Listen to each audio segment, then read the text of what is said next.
Jared here with CarBuzz.com, and today I'm going to be reviewing the 2019 Lexus ES350. So the ES has always been a bit of an odd model for Lexus because you'd look at their lineup and you'd see the IS, which is kind of positioned against the BMW 3 Series. You have the GS, which is competing against the E-Class and 5 Series. And then you have the LS, which has always been a sort of lower cost alternative to the S-Class, 7 Series, and A8. And then you have this car, a front-wheel drive. This one's Avalon-based, sort of comfort sedan that doesn't really try to strive to be sporty or performance-oriented. And you may fault the ES for that because it isn't quite as dynamic to drive as its counterparts from Germany. But a lot of people don't care about sliding around with rear-wheel drive. They don't care about sport mode or paddle shifters. So for that reason, the ES350 is actually an excellent luxury car. I love this new look that they've done.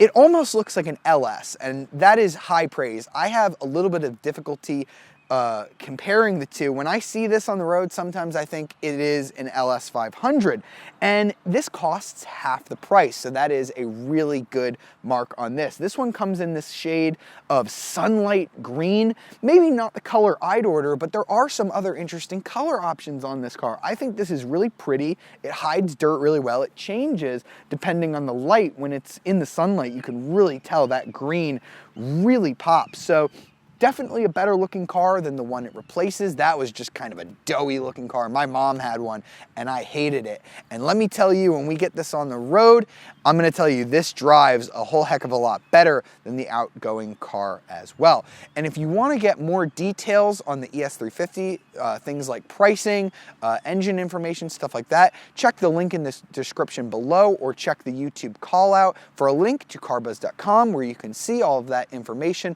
as well as a link to my full written review of the 2019 ES. Now let's go ahead and take it out on the road. Okay, so now that I'm behind the wheel of the 2019 ES350, I can tell you what an improvement Lexus has made to this model. And I consider myself to be quite the expert on ES350s. My mom owned 2 of them, and my aunt owned the previous generation ES330. So I can say ES runs in the family quite a little bit. And this is by far the best driving ES that I have ever driven. The steering is just a lot better than it has ever been in the past. It's always been an extremely comfortable car, but this kind of just takes it even further to a new level. The interior of the ES has never been its strong point within the Lexus lineup. It's always kind of felt built to a budget, and the ES has never been the most expensive car. It's always been good value for money, but when you sat inside of it, you would always go, okay, all right, I get it. It's not quite as nice as a European car or even some of the nicer Lexus models, but this one just feels a class above for whatever reason. It's still front-wheel drive. You're not gonna get around that, so compared to the rear-wheel drive contemporaries from Europe, it's not gonna feel quite as dynamic. You're not gonna be able to kick the tail out. You're not gonna be able to get that, oh, so sweet precision steering out of it. But I don't know anybody that does that. When my mom bought her ES350, she wasn't considering that she could get the tail out with rear-wheel drive. And I guarantee you, 99% of the people who are shopping for a mid-size luxury sedan don't care either. And with that being said, this car is not slow by any stretch. It's actually quite rapid. I'm not talking quick for an ES. I'm talking quick, period. The 3.5 liter V6 that I've got in the gas engine model here produces 302 horsepower and 267 foot-pounds of torque. That was V8 territory not that long ago. That was, what Audi S4s and BMW 335s were producing not that many years ago. 0 to 60 is gonna happen in 6.6 seconds, which is a half a second quicker than the outgoing ES. So pretty impressive there. The only transmission option is going to be this 8-speed auto. Now, the only problem that I have with the drivetrain is I think Lexus would be smart to offer all-wheel drive. I think that would definitely help them capture more sales in the United States. But other than that, this drivetrain is frankly excellent. And let's test the performance here just a little bit. 302 horsepower, a whole whopping 1 more than you get in the Camry. Come to a stop, 8-speed automatic, no launch control or anything like that. Just go ahead and very smooth power delivery, just a little bit of wiggle from the wheel. Pretty smooth there. You don't really hear the engine too much, if at all, when you're accelerating. It's just completely smooth power. I really like the way that it delivers. It's very different than a lot of the cars today that have turbocharged 4-cylinder engines. The power delivery is just smooth all the way up to the red line. You barely even hear it in most circumstances, which is great. You've got these drive modes here that you can adjust. So I'm in normal mode now. You can put it into eco mode, and typically I think that cars like this, they don't really do much for me with their different drive modes, but these are actually significant that I think people who drive this car might actually play with them just a little bit. The only indication from behind the wheel that you changed modes is the little digital display here will change colors. It'll either go blue for eco mode or it'll go white with a little bit of red for sport mode. Now in eco mode, where'd that 302 horsepower go? It really dials back the throttle, so when you need to give it a lot of throttle just to get the same amount of response out of it, it really like disappears. It almost feels like you're going from a V6 down to a 4-cylinder in eco mode, and that's going to help you get the best gas mileage. And this V6, even though it's quite powerful with over 300 horsepower, gets pretty good gas mileage. 22 in the city, 26 on the highway, or 26 combined, and 33 on the highway, which is pretty darn good. I've averaged just under 22 with mostly city driving, which is not bad at all. You can put it in sport mode. That's going to do the opposite. That's going to wake that V6 up so you get a little bit better throttle response. Still a really quiet engine. It almost feels, it's almost comparable to like an electric car, like a Tesla. Now, it's not that quiet, but the power is just so smooth and linear all the time that you can just put your foot down and pass people really easily when you're in either normal or sport mode. Eco mode does make passing a little bit more difficult, but that's really a fuel economy minded mode, so come to expect that.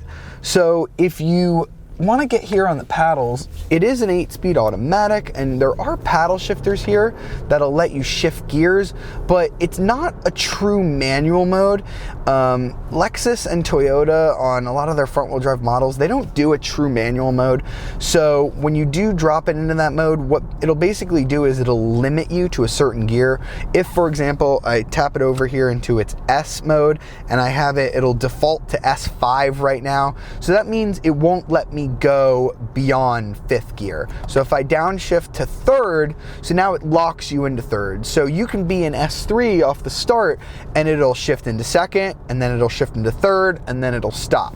So it's not a true manual mode. This isn't a true sport sedan, so I don't really fault Lexus too much for not giving it a true manual mode, although there is an F-Sport version of this car. I don't know why you would go for the F-Sport. This is just such a supple and smooth riding car that I think an F-Sport just kind of taints what this car was designed for. The F-Sport is going to get you bolstered seats, which that would be the one reason I would maybe look at it. These seats I'm a little disappointed in. The ES has always kind of had flat, very stiff seats.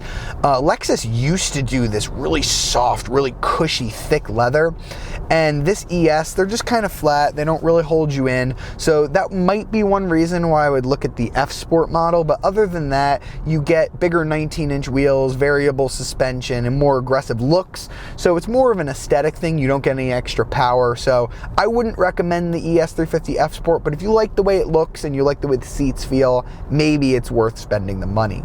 This particular car, you usually get 17s on the ES. This one has, for $950, it has what Lexus calls noise-reducing 18-inch wheels. Interesting, because the car is extremely silent. There's almost no road noise. There's a tiny bit of wind noise when you get up to high speed, but you know, this car is pretty affordable for the segment, so I don't really fault it too much for that. Road noise is extremely minimal, especially with these tires, with these 18-inch wheels, so I would definitely consider getting that. And if performance isn't really your thing and you're never going to use sport mode and you might even drive an eco mode all the time, I would seriously take a look at the ES300H, which is the hybrid version of this car. So instead of the V6, you're going to get a 2.5 liter 4-cylinder mated to an electric motor. So you're going to have 215 total horsepower, and Toyota doesn't quote torque on its hybrid cars. Not sure why, but that's just always how they've been. Instead of a 6.6 second 0 to 60 time, it's going to be 8.1. So a lot slower. You're going to get a CVT instead of an 8-speed auto. But if you don't care about performance, you're going to get 43 miles per gallon in the city and 45 on the highway. That is a heck of a lot better than this V6 model. So really worth taking a look. If you're just the type of person who's going to put it in D, you're never going to fiddle with any of the drive modes, and you're not really passing people on the highway. So that's the one that I would maybe look at, although this V6 is an excellent drivetrain and I have no problems with it. I don't wish it had more power, and I've driven the LS500, which has a twin turbo 3.5 liter V6, 415 horsepower, costs about 100 grand. The one I reviewed was well over 100, more than double the cost of this ES350. And from where I'm sitting, this does not feel like half the car. Bravo, Lexus, this is really improved. So now I'm gonna pull over so I can show you where Lexus has continued to improve this car, because this interior is a heck of a lot nicer than the outgoing ES. So as soon as you get in this car, you're gonna say to yourself, wow, this is an ES. It's just crazy how much Lexus has gone through and changed up this interior to make it feel much more premium on the inside. Now, it still feels built to a budget in one or two areas. This shifter, for example, you can hear that. It doesn't really feel that great. These paddle shifters, you know, they're plastic, but the volume knob, which is in some other Lexus models a nice metal knob, is kind of this black plastic, and as you can see, it doesn't really feel as buttoned down as some of the other volume knobs. But aside from that, most of the materials are really soft, really nice. The stitching is great, the leather is great, so you're really going to feel like you're in a premium product more than you have in previous generation ESs.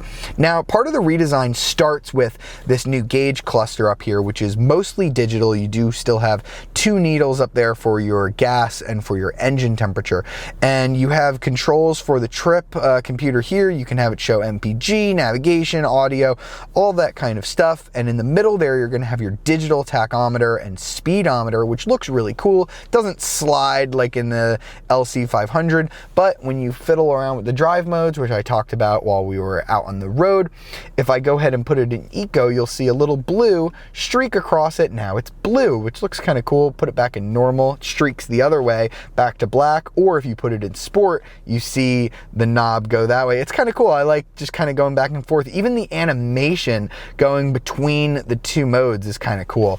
It's kind of cool. I think somebody who buys an ES350 who may not even know what sport mode does might think that it just looks cool to have the gauges in that mode. You also have another stock over here that's going to turn the traction control off. Guarantee you that doesn't get used on 99% of ES350s. You also have the paddle shifters. I talked about those while we were driving. That's another feature probably never going to be used. Off to the left here, I have my little camera view button. Go ahead and push that. You're going to get this cool 360-degree panoramic view of the car. If I push it this way, you're going to see from the wheels outward kind of a cool angle, so that way you're never going to hit a curb in this car. As you can see, the car on the screen is like a greenish to sort of match the outside of the car. I did that. You can actually change it, so if you bought a red ES350, you can change it. Now it's going to show up as red. And so this is just the view that you're going to get when you're parked. If I go ahead and throw it in reverse, You're going to get a different camera, 360 degree, trajectory lines, all that stuff. Really clear, really concise, great to use. I like that Lexus included that. That comes as part of a package, which also comes with the blind spot monitoring and a few other things. We'll talk about that when we go into pricing. I also have a head-up display to add to this awesome digital display in the front. So the screen itself, I'm gonna have to mention it, is controlled with this touchpad here. I don't love it. I've talked about this in other Lexus reviews. If you go back and watch some of those, it's like a mouse that you get on a laptop. Basically, my main issue with it is that it's hard to tell. If I push menu here, it's hard to tell what you're on without looking, so it's a little bit distracting. I'd rather just have a knob, which is a little more tactile feeling, or even just a touch screen that was closer to me. Anything would be better than this screen that I have here. But you don't always have to use it. Lexus has added plenty of redundant controls. You have the volume and tuner knob kind of in one spot. I really think that was clever how Lexus put the volume and tuner knob on the same sort of knob here. Saves space on the dashboard. You have all your buttons here for the radio, all of these ones for the climate control, so you don't have to go into here and do it. Also, the heated and ventilated seat controls down here, as well as the heated steering wheel, are buttons. I drove the LC500 last week and I was begging for just a simple button that I could push to turn on the heated and ventilated seats. Otherwise, I'd have to go up here on the screen, push that, go over here, missed it. Come on, get to the driver's seat, there you go, and turn it off that way. Kind of a pain in the butt. I'm so happy that Lexus just put buttons down here. Also interesting, what Lexus has done here is if I push this button once, you'll see it's on auto mode. So I don't know through what wizardry Lexus was able to make this happen, but basically when it's in auto mode, it'll detect what temperature your butt is and then adjust accordingly. So if your butt's a little cold, it'll automatically turn on the heated seat. If your butt is really cold, it'll really crank up the heated seat. Don't know how Lexus knows what temperature my butt is, but it's really cool to not have to constantly adjust the heated and ventilated seats, to just know that it'll know what I need and do it. Further down here, you have this little wood cover. Covers a cup holder, USB port, and an aux jack, but there's also this really smart piece that goes in here. You just kind of clip that in there and it makes the perfect spot for a smartphone. That's just a very nice detail, a very Lexus oriented detail that I think a lot of other automakers would just not think of. So bravo for Lexus on that. That's really smart. Another smart design here is this center armrest, which can actually open up both ways. I have a trigger for it over here, but it's dual hinged, so you know this would be difficult for the passenger to access. Lexus has thought of that. Aha! So it smartly also opens up this way. Very complex hinge here to make it do that, but Lexus, you know, really over-engineered this. It's a really smart thing that for a problem that not a lot of people would think of. And optionally, I do have the QI wireless charger here. I'd love to tell you how that works, but again, my Google Pixel does not have wireless charging, so another function that I wasn't really able to test this week with this car. We also have the Mark Levinson audio system. That's an upgraded audio system on this car. It's 17 speakers, 1800 watts. It sounds really good, although not as good as the Levinson audio on the LS and LC. Those are obviously a lot more powerful, but this system is pretty darn good. And the Levinson package in this car also includes navigation, which looks really good on this nice big display. Now I'm going to go ahead and show you the back seat where the ES really excels. One of the biggest benefits of opting for an ES over an IS or even a GS is the amazing legroom that a front-wheel drive vehicle like this provides. There's only a little hump here, but the legroom is absolutely phenomenal. It makes you wonder why you would even opt for an A6 or a 5 Series or an E-Class when you sit back here, because it really just has a huge amount of legroom. Even the class above that, the 7 Series, the A8, even Lexus's own LS only feel about as big as this. So if all you want is just a huge back seat, if you're maybe doing Uber Black, or maybe you just have a lot of people back here, this is one of the best cars on the market in terms of legroom. I also have some nice ambiance features, including this sunshade on the side here. I also have a powered one in the rear. There's even a little one on the side here, so you can really close off and block out the sun, giving you just a little bit more luxury back here. There's also a big panoramic moonroof on this model that I've been sent by Lexus, so you could close that and then you really kind of black it out back here, and it almost feels like a limousine. You do have a nice armrest here with some cup holders. There are 2 USBs for charging down here, as well as a standard 12-volt outlet. No screens or anything crazy like that. And you also don't get heated or ventilated seats back here, which is a little bit of a letdown, but all in all, I think that the seats are comfortable and the legroom is excellent. So I would definitely be comfortable riding back here for a long period of time. Now let's go ahead and check out the rear end of the car and the trunk.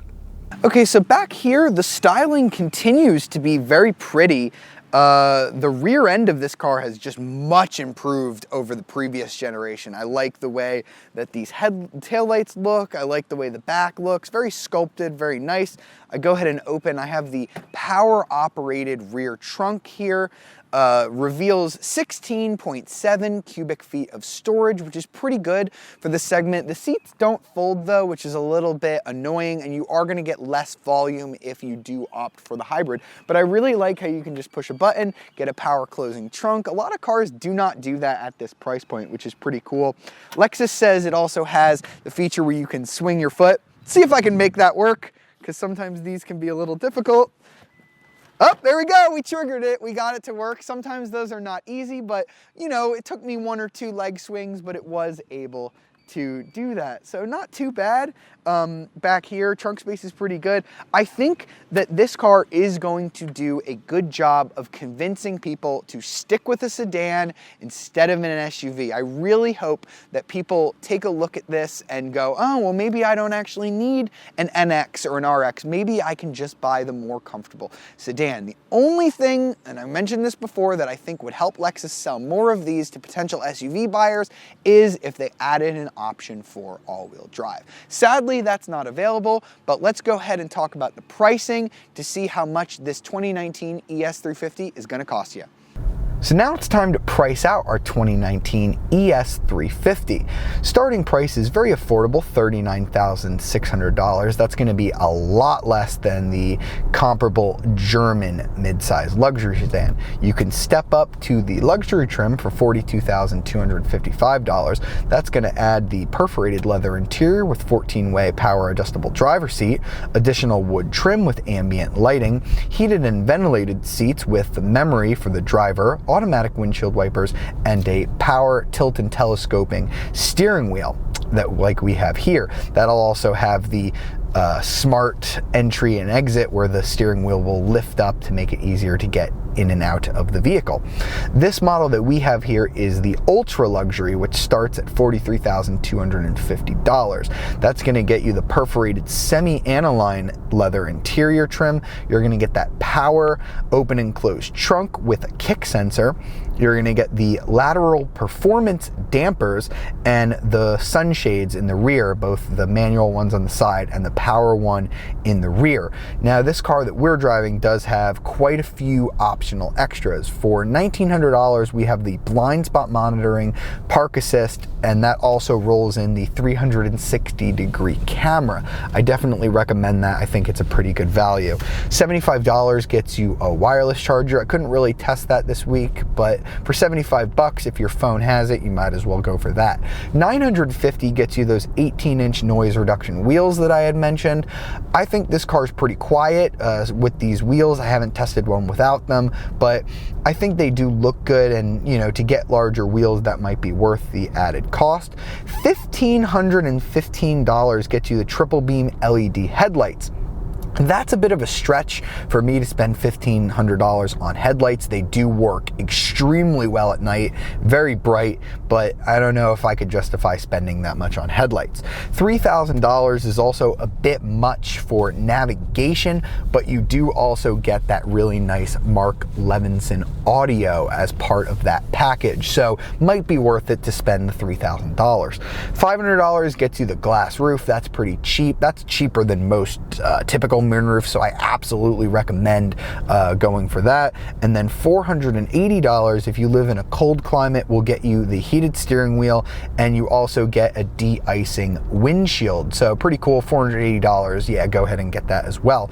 As tested, my 2019 ES350 here is $53,742, and for that money you are barely going to be getting an equivalent E-Class or 5 Series or A6. I tested an A6 recently that was pretty similarly equipped to this, although it did have all-wheel drive and a bit more power, but that was $70,000. So this is a very good value in terms of price.